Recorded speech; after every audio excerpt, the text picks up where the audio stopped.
Welcome back to the CX Pulse podcast. I'm your host, Amelia Rose Earhart.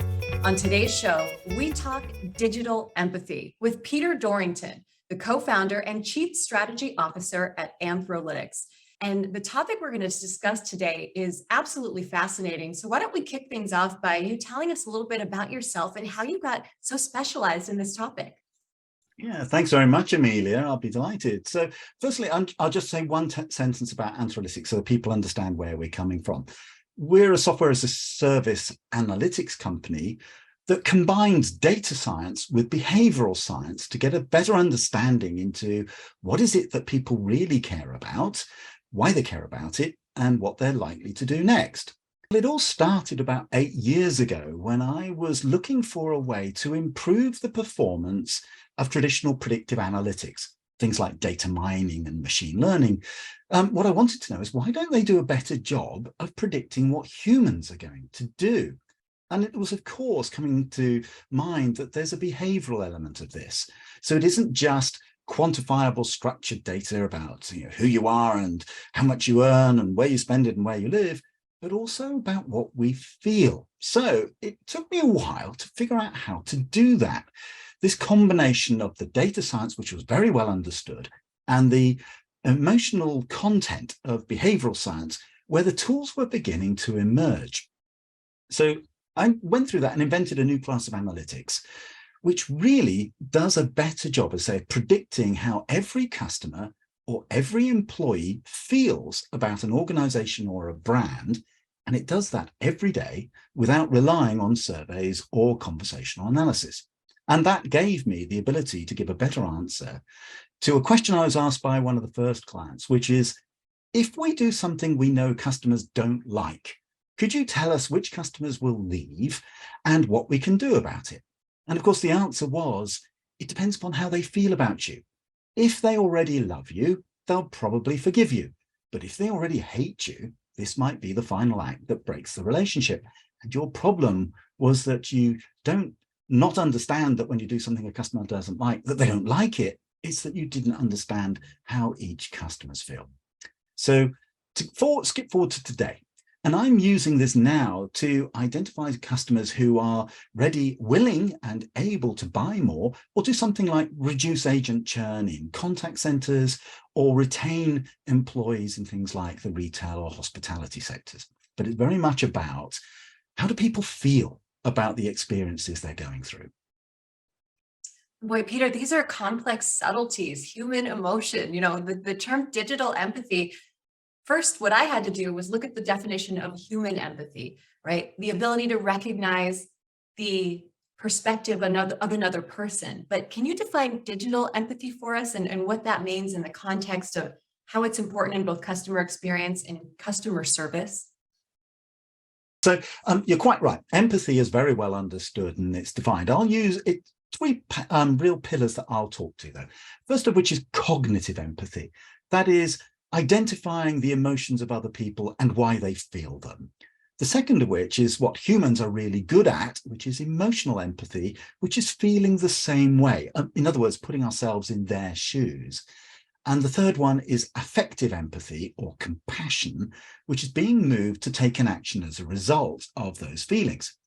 Now, when it comes to our dealings with customers or employees, in the past, we established rapport, that is getting that understanding, through human-to-human interactions. But with the transition to digital channels, we lost a lot of that ability.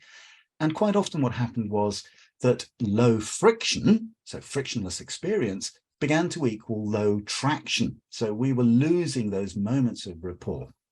Now, if that's human empathy, digital empathy is when we use these techniques to understand what's going on in all the other channels where one party isn't a human. And so we're using cognitive and affective empathy to understand what it is that, for example, a customer is feeling and why, and then taking or selecting an action that we can do. And we don't do emotional empathy because computers don't feel emotions. We can try and replicate the effect of them, but they don't really feel.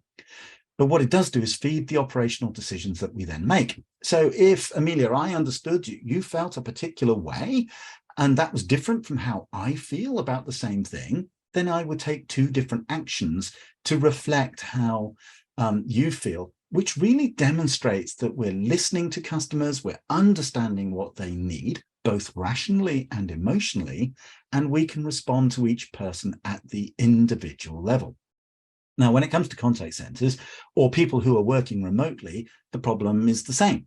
Often we can't actually see the employee, so techniques like management by walking around don't really work so well. So we need other things to help us understand, well, where is this person as an employee? Where's their head at right now? Or perhaps more importantly, where is their heart at? So thinking about this, and to get back to the second part of your question, why is it important? Well, the evidence is clear, and we've got mountains of data that show that when you treat people as human beings, that dramatically improves their experience and their understanding of it. So they evaluate it as much higher, even when you tell them no. So even if you can't give them what they want, if you've taken the time to listen to them and understand them, and then respond to them in a way that demonstrates that you've done that, they'll accept that they might get a negative outcome, but at least they felt that they've had a human-to-human interaction. So digital empathy is trying to replicate some of the things that we're used to in the face-to-face or the voice-to-voice environment, but doing it across all the other channels, so say where one party isn't a human being. Is it correct to assume that what you're saying is it's not so much what an organization does with their customer, but how they do it? Is that right? It is indeed. And I know lots of organizations really focus on providing these frictionless, smooth interactions, customer journeys, which are very well orchestrated. And by the way, there's nothing wrong with that, but they often don't feel very human. And I'm not suggesting that we reintroduce friction, but what I am saying is that when we do get those moments to establish rapport, we absolutely maximize them. Right. Let's dive a little bit deeper into this cognitive empathy and how we can look at the life cycle events to get a real complete view of the customer journey and how this type of analyzation of how an organization is operating can really make overall big changes and positive changes. Yeah, so firstly, I'll talk about where it often goes wrong. So a lot of organizations get this wrong. If you ask somebody how they feel, it's very difficult for them to give you an answer. So we do use techniques, firstly, to understand what is it that customers really care about. And one of the ways to do that is to listen about what they're talking about. So if you look at conversations, whether that's through a contact center or through customer surveys or any other form of interaction, where customers are describing something, this is typically what happens. They'll talk about what stood out in their mind about that experience or that interaction. So the most important thing that they recall. And because we're human beings, what we'll do is use emotional language to describe it, why it was important to us, why it was memorable. Now, there's lots of really important work going on in trying to come up with perfect, 100% accurate analyses of conversations. That's not what we're trying to do. What we're doing is looking at, well, if lots of customers start talking about the same thing and they're all using the same emotive language to describe it, then we can begin to understand that this is an interaction which has real weight. So the first thing you do is you get this understanding of what is it that our customers or our employees genuinely care about. The next thing you do is you then look for that happening in the transactional data using things like journey analytics or your transactional analytics. So if something that is one of these important moments has happened to Peter, and we know that it forces or generates certain types of emotions, we can begin to make an estimate that, well, Peter probably feels much the same way. Now, this is where it gets interesting. Lots of organizations try to join the dots between what was it that caused the event and a direct outcome. They cancelled their account. But remember what I said, it depends upon how they feel. So that's actually quite difficult to do because most of the things that generate emotions in us as human beings don't immediately cause a reaction. So you can irritate me. I don't immediately give up on our relationships just because you've irritated me a little bit. But if you keep doing it long enough, eventually I'll get to the point where I'm so frustrated and irritated that I will take that negative action. So on the one hand, use the analytics that you got about journeys and interactions, and as you mentioned, life stages, which obviously are important moments for people, but also the service that you're delivering, to get an understanding of what's important to your customers. And secondly, then use your transactional data, your structured data, to say one of those things has just happened to this customer. It will have modified the way that they think. And that was the bit that took me 3 years to figure out how to do. So it was actually coming back to some fundamental basics about the way we identify what's important, and then how we use that to generate these insights that did work. So that's the heart of it. So it's important that we understand that just because you do something that I have feelings about doesn't immediately mean I'm going to do something you can observe directly as a result. Right. It's not a linear equation, right? This is something that is complex and deep and moving in all directions in a lot of ways. And it's so incredible that you have been able to isolate and really identify how we can make changes in the right direction, even though it's not linear.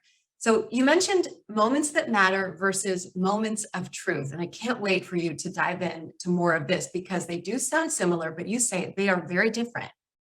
Yes. So, and as I say, this is part of the challenge, because when we're documenting journeys and we're building analytics, we look for those moments of inflection, which we sometimes call a moment of truth.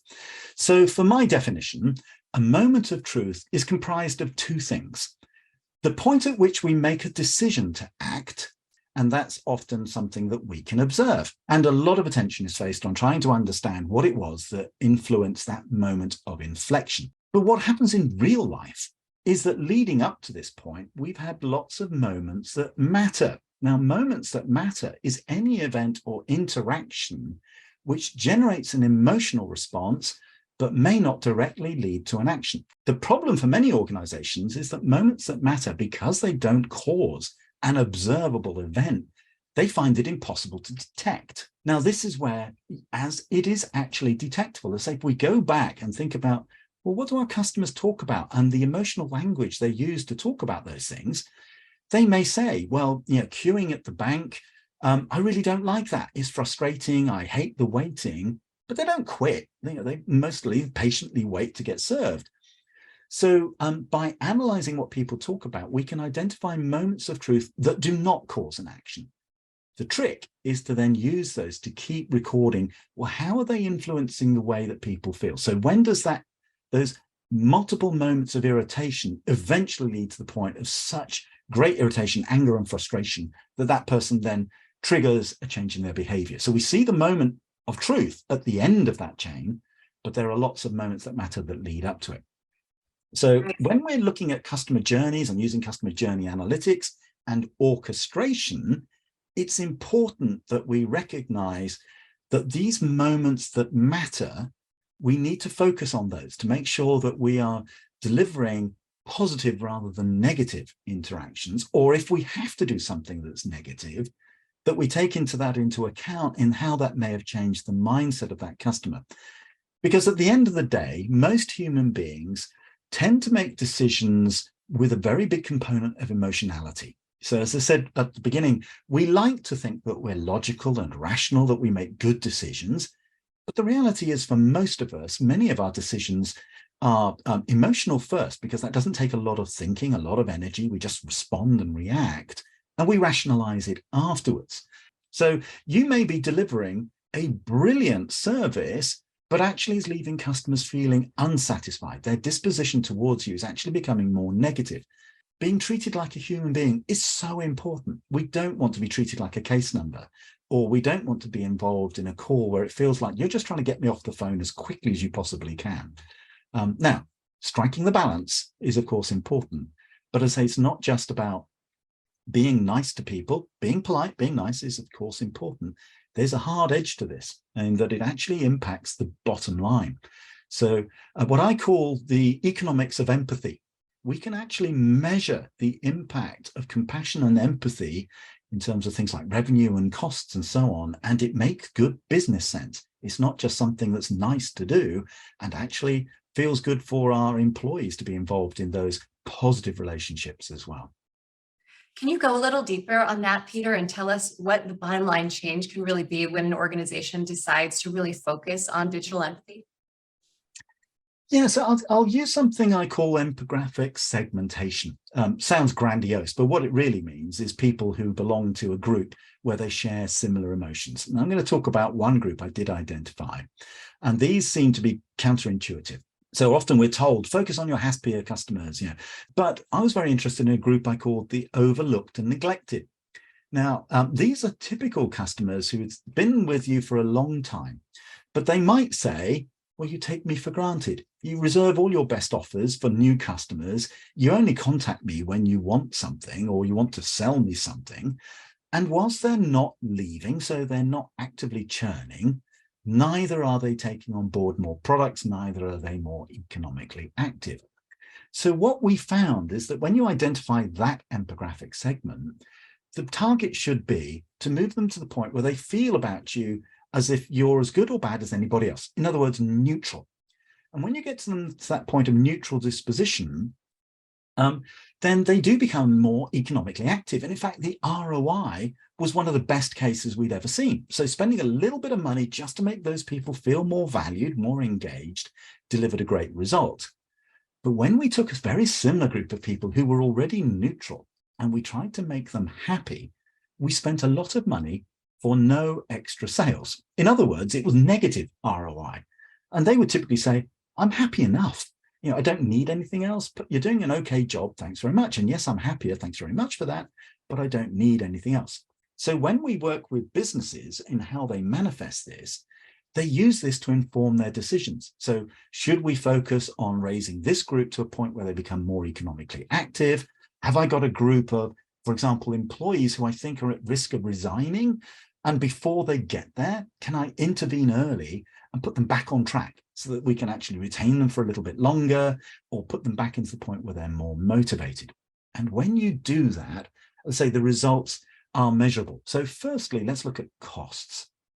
So using journey orchestration with these kind of analytics, what we can do is stop trying to sell to people that don't want to hear from you. Reduce your marketing campaigns. Don't make these offers, which somebody might redeem. That's those neutral or happy people say, thanks very much, I'll take the money, but it isn't going to change how I feel. So you can actually reduce the cost and scope of your marketing. The revenues go up because now you've got more customers for longer who stay active, so they continue to buy more. So not only do they have your credit card in their wallet, they're using it, which is, of course, what we want. And they, at that point, they like us and they trust us and they have the wherewithal to do more. So we can identify a target for a new sales campaign. But the thing that really was quite interesting when I was looking at things like customer satisfaction was this is really important to those organizations that are either looking at why do people buy in the first place. That's a complex and quite different conversation. Happy to have that another day. But what they want to know is how do we keep or improve the customer lifetime value? And that's the bit where I say not only are customers loyal and satisfied, they trust us, they know what we do, we add value to their lives, they're happy to spend more money with us. And all of that is predictable. So that economics of empathy thing, it doesn't just feel to finance officers or sales officers as if it's a nice to have. It has a hard value associated to it that you can predict, much more so than customer satisfaction, because we've all seen people who said, I'm very satisfied with you as a supplier, and then churn off and join a competitor the very next day. So it went right back to this point where I said, I wanted a better predictive technique. And the reality is that if you can include some measure of human behavior into a predictive model that then informs your operational system, you make better decisions, decisions which are better for the customer, better for the organization, and deliver better results to stakeholders. Boy, this is ringing true on so many levels. Sometimes when I open up my email inbox and I think, I see a company send me a message about an offer and I think, hey, I've already been with you for 10 years. You don't need to be sending me these offers. And it's more of an annoyance. And once they, taper off, I think, okay, good. I haven't heard from them in a while. Let's leave well enough alone. So boy, this is really hitting home. And Peter, this is just the tip of the iceberg on your topic. So as we wrap things up here, why don't you let our listeners know where they can learn more about you and your team and how they can get in touch? Yeah, thank you, Amelia. So if anybody would like to find out more about this, you can either look for me on LinkedIn, and I do publish quite a lot into the public domain, or go to anthrolytics.io. And there's an insight section there where, again, we publish quite a lot. We talk about the technology and how it works. And I'm always open to discussions. I guess like every other organization, I'm always willing to learn something new. I don't have all of the answers. After all, as you pointed out, human behavior is complex and subtle and nuanced. And I'll finish with this final thought, because this comes up a lot. People say, well, how do you make sure it's 100% accurate? The answer is, I can't. Nobody can. Nobody has got a 100% accurate deterministic model of human behavior. But what we have got to is the point where we are much better than anything currently available. And that's because the operations of large organizations, or those businesses that are focusing on their customers' employees, begin to feel more human. And after all, in a digital world, if we can make it feel a little bit more human, and really reflect the fact that I don't value the same things, even with the same organization all of the time, then I can get a much more personal experience that feels like just that you're talking to me as an individual person with my own wants and needs. Oh, Peter, great chat. Thank you so much for being here today. It's been my pleasure, Amelia. Thank you for having me. Thank you so much for joining us on the CX Pulse podcast. Stay tuned for upcoming episodes. And if you enjoyed today's episode, please subscribe and leave a 5-star review. This podcast is brought to you by NICE, the world's leading cloud CX platform. Go to nice.com to learn more about our innovative and comprehensive end-to-end CX solutions. That's nice.com.